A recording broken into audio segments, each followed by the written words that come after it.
দেখতে পেলাম নিলিবিলি একটা পরিবেশ। এই সুন্দর ভাস্কর্য মূর্তিটি দেখলাম।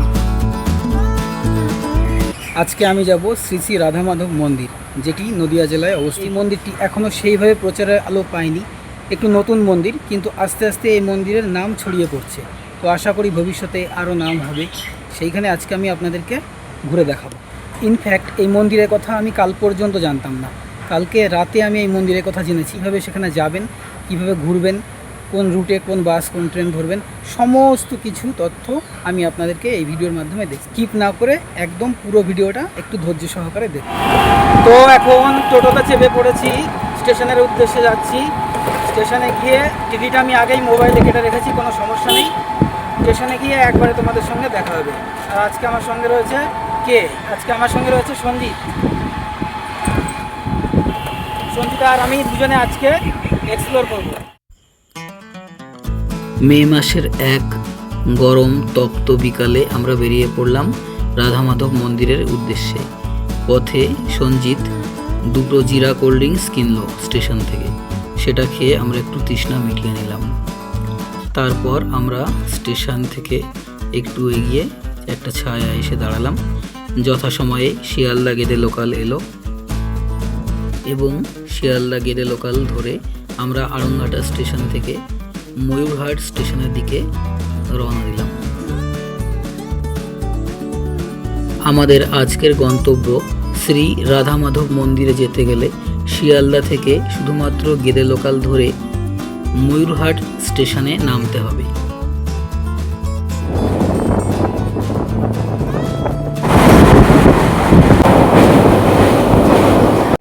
একটু আগে একটা স্টেশনকে দেখলাম যে ট্রেন চলে গেল, কিন্তু ট্রেন দাঁড়ালো না।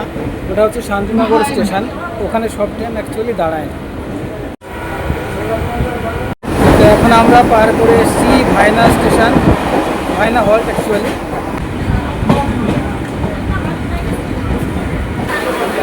বগুলা স্টেশন থেকে গাড়ি ছেড়ে দিয়েছে। এরপরের স্টেশন যেটা ময়ূরহাট হল্ট, ওইখানে আমরা নেমে যাব।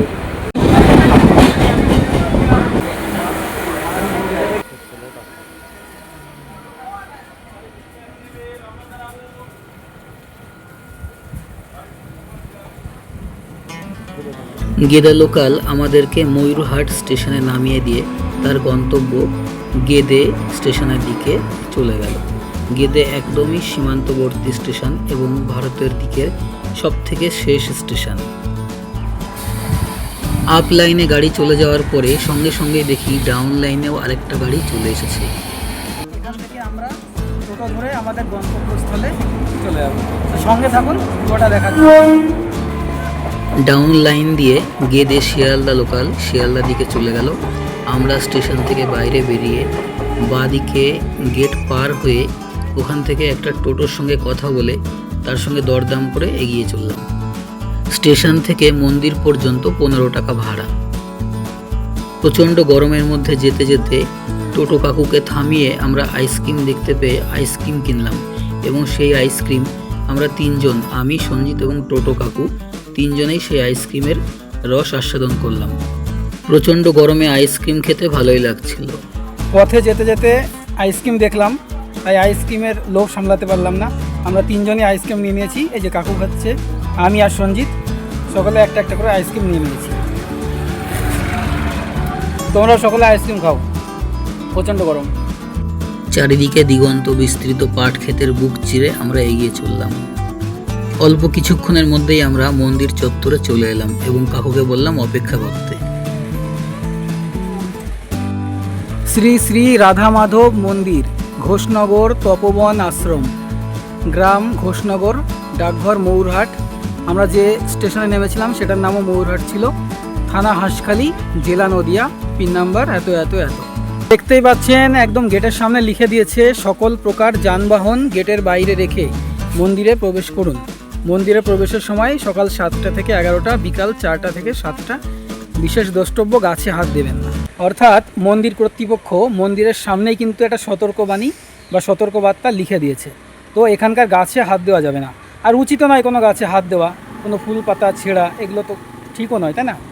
তো এটা হচ্ছে আমাদের মন্দিরের সতর্কবাণী, এটা আমাদের মেনে এখানে চলতে হবে। তোমাদের নাম কি? হ্যালো হ্যালো, তোমাদের নামগুলো কি?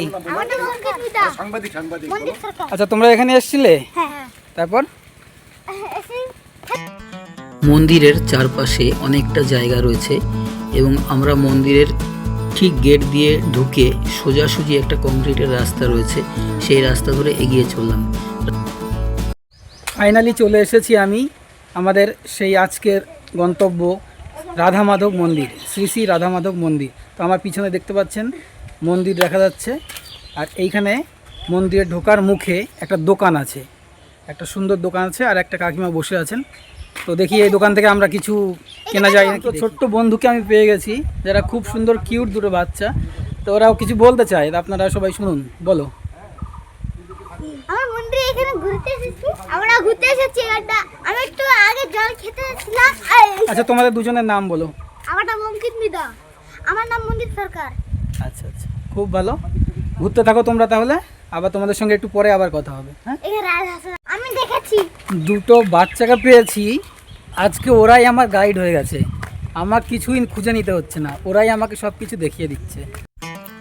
মন্দিরের ভেতর অনেক ফুলের গাছ, তার মধ্যে আমার বিশেষ করে ভালো লাগলো লাল রঙের জবা ফুল, সাদা জবা ফুল। মন্দিরে ওঠার জন্য অনেকগুলো সিঁড়ি, আমরা সেই সিঁড়িগুলি বেয়ে আস্তে আস্তে মন্দিরের একদম দরজার সামনে এসে দাঁড়ালাম। মন্দিরের যে গর্ভগৃহ সেটা অনেকটা উঁচুতে অবস্থিত। মন্দিরে উঠতে উঠতে মন্দিরে একেবারে মুখে এসে এই সুন্দর ভাস্কর্য মূর্তিটি দেখলাম। তো এটা দেখে আমার বেশ ভালোই লাগলো, তার জন্য ভাবলাম যে সবাইকে দেখিয়ে দিই। তো এই মূর্তিটা দেখুন কত সুন্দর। তো এখন আমার পিছনে রয়েছে মূল মন্দিরে প্রবেশ করার দরজা, এবং দরজাটা খোলা রয়েছে। আমি এখন এখান থেকে প্রবেশ করব, আপনারা সবাই সঙ্গে থাকুন।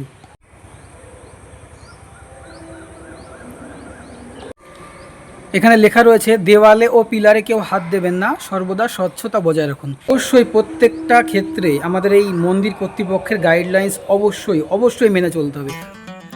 যদি উপর থেকে পাখির চোখে মন্দিরের চারপাশটা দেখি, তাহলে দেখব যে মন্দিরের ক্যাম্পাসটা অনেকটাই বড় এবং চারিপাশে ছড়িয়ে ছিটিয়ে রয়েছে, কিন্তু খুব সুন্দর লাগছিল উপর থেকে মন্দিরের চারপাশটা দেখতে, সত্যি অপূর্ব।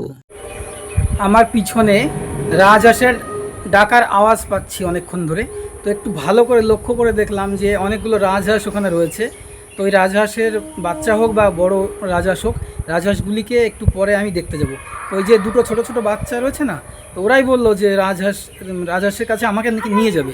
তো আমি বুঝতে পারলাম যে হ্যাঁ, তাহলে ঠিকই আছে, তো একটু পরে আমরা যাবো।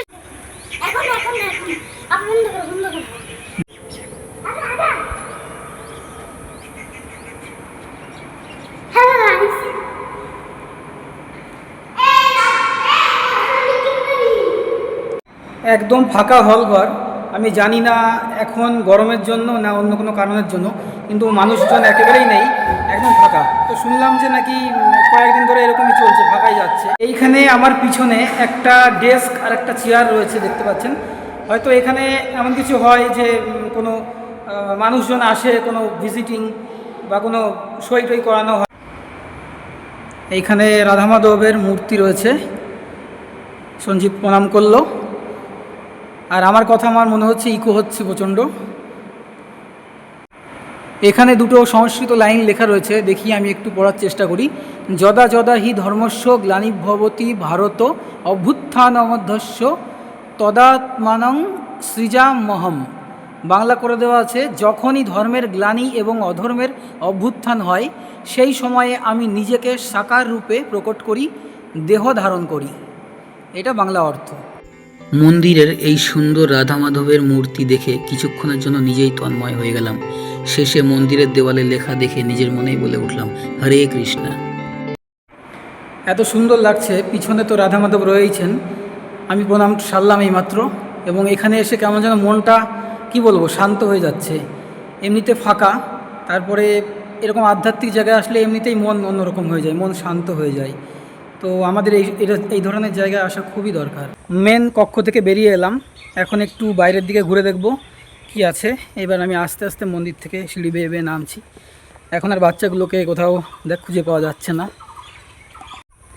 আমার পিছনে একটা জবা ফুল গাছে এত পরিমাণ জবা ফুটে রয়েছে আর প্রত্যেকটি সাদা জবা এত সুন্দর ফুটে রয়েছে, মানে দেখে মনে হচ্ছিলো যে আমাদের যে টগর ফুল হয় সকালবেলায় আমরা দেখি, তো আমি অনেকটা সেই টগর ফুল ভেবে প্রথমে ভুল করে ফেলেছিলাম। তো অসাধারণ লাগছে, এটা দেখে আমি ভাবলাম যে এই জিনিসটা দেখাই। মন্দিরের পাশেই গাছে কিছু পাকা করমচা দেখলাম। আর একটু বেশি বিকেল হয়ে যাওয়াতে দেখলাম অনেক ছেলেমেয়েরা ভিড় করছে এই মন্দিরে, সঙ্গে কিছু বয়স্ক মানুষজনও আসছিলেন। সামনে কতগুলো রাজহাঁস রয়েছে, ওদের আওয়াজগুলো পাচ্ছিলাম এতক্ষণ ধরে। আরে বাবা কি সুন্দর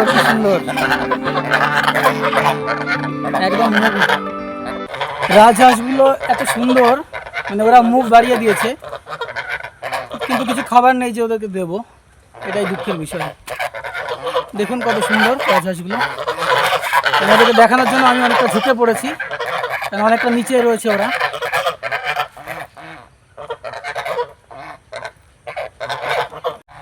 অনেকটা বেলা পড়ে এসেছে আর সূর্যি মামা অনেকটা মানে হেলে পড়েছে কি বলবো, তাই সূর্যের তেজও কমে গেছে, তাই আমরা সানগ্লাসটা খুলে ফেলেছি। ও আবার সানগ্লাসটা লাগিয়ে নিল চোখে, কেন ও ছবি তুলবে, এতক্ষণ ছবি তোলা হয়েছিল না। আমি তো পড়েছিলাম, গরম লাগছিল, চোখে রোদ লাগছিল। তো আমরা এখন ক্যাম্পাসটা দেখছি, মন্দিরের যে ক্যাম্পাসটা রয়েছে সেটা দেখার জন্য যে একটা কংক্রিটের রাস্তা আছে, এটা ধরে আমরা হাঁটতে বেরোলাম। দেখুন খুব সুন্দর চারিপাশটা, ওই যে পিছনে মন্দির, আর আমরা এই কংক্রিটের রাস্তা ধরে পুরো চারিদিকটা প্রদক্ষিণ করছি। এখানে সে রাস্তাটা শেষ হয়ে গেছে, এখানে একটা সম্ভবত ওয়াটার ট্রিটমেন্ট বা সামথিং এরকম ওয়াটার কিছু জলের কোনো কিছু হবে দেখতে পাচ্ছি। তো এখানে রাস্তাটা শেষ, আর পিছনে রয়েছে দেখিয়ে দিচ্ছি, পিছনে সূর্যমুখী ফুল। এখন এই গরমের সময় সূর্যমুখী ফুলগুলি যদিও ছোট ছোট, কিন্তু এই যে দেখা যাচ্ছে আমার পিছনে, দেখুন সূর্যমুখী ফুল, দেখুন আমার পিছনে।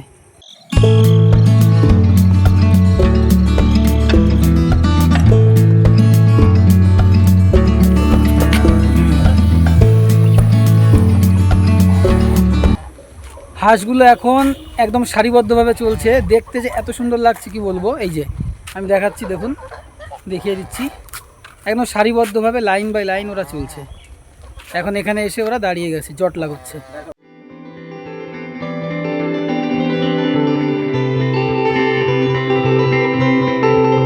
ওই যে ওই পাশে ওখান থেকে বাগান শুরু হয়ে গেছে, আর ওই যে মন্দির দেখা যাচ্ছে।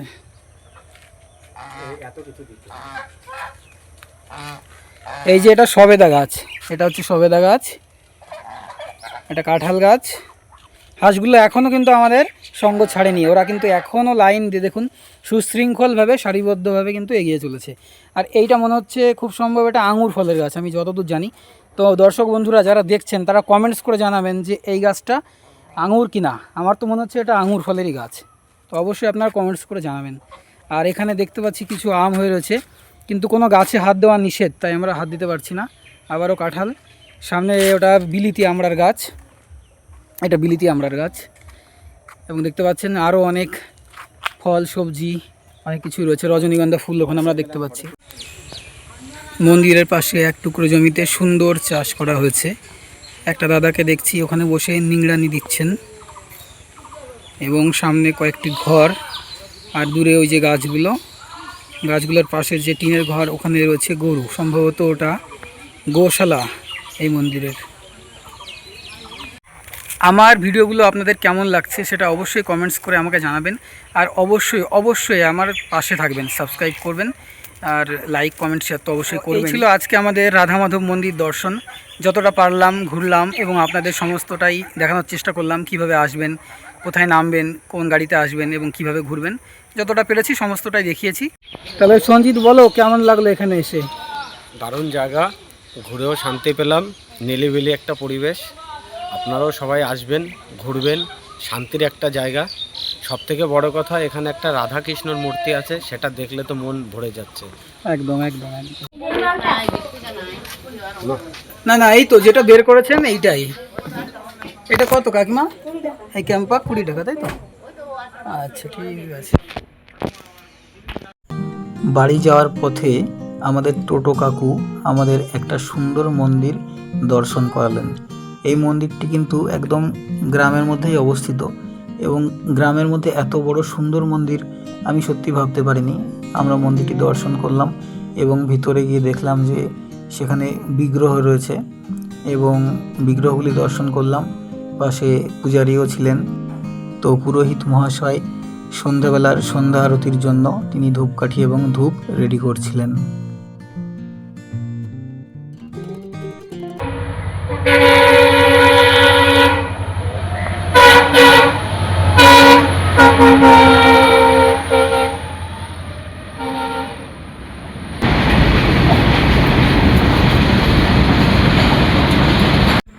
নির্দিষ্ট সময়ে গেদে শিয়ালদা লোকাল জানিয়ে দিল এইবার বাড়ি ফেরার পালা।